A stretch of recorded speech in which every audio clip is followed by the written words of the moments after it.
So welcome to my first art talk. I thought I'd do these just to give you an insight into my work. So this painting I did last year, and when I started it I didn't really know what it was about. I just had this feeling that I wanted to do this painting with me, the work me and the artist me. And I think I did feel conflicted last year, generally, about my role as artist and also being in business, and how I was spending my time, and should I be an artist full time, and all the stuff that's around that. And if you can't make it full time, you're really an artist, But I know that's all rubbish. But last year there was a lot going on, and as I usually do to work things out, I paint. So I just had this idea of painting the two versions of me. There's probably more than two. So this idea of painting two versions of me. So I think I got a friend actually to photograph me in the studio. So I was sitting down on the chair and I was standing up, and I think I might have.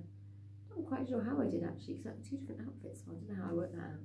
Anyway, but the painting is here, and I didn't know what it was going to mean. It was only after I painted it that I was able to look at it and look at what it was about. So I don't know what you think it's about, but I think for me part of it was about me being my own benefactor.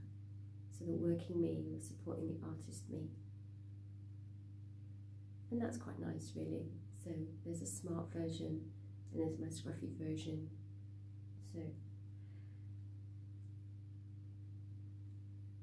and it's interesting how I positioned them.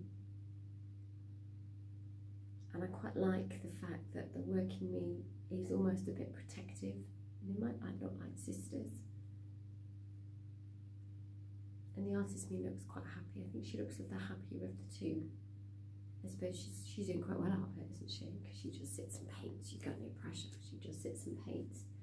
But the other me has to go out into the world, find money to pay for the studio, pay for living. Gives her the freedom to do what she wants to do. So that's it at one level. But then when you look at it for a while, I don't know, it can almost be like two people, and it's almost like, what is the relationship between the two?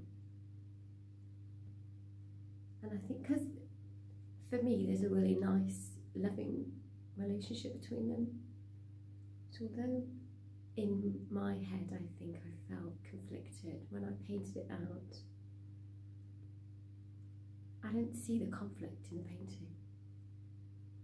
I actually see a really nice relationship. So it did help me to do that, and I was talking to my friend about it the weekend. She hadn't seen the painting. We were just talking about life and what's happened, and and she had a different reading into it. I think she was just sad. Well, she said she found things out about me she didn't know, and she was talking about that maybe there's something about what I've left behind and the strength I bring to my work because of what I've done.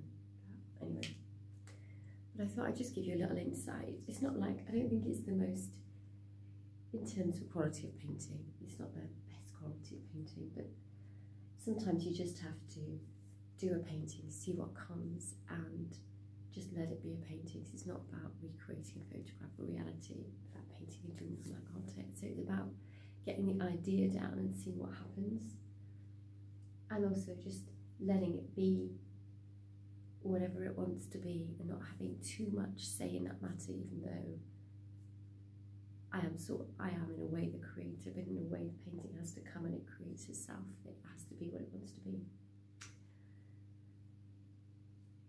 So yeah, so I hope you enjoyed that little insight, and it would be nice to see what you think it's about. And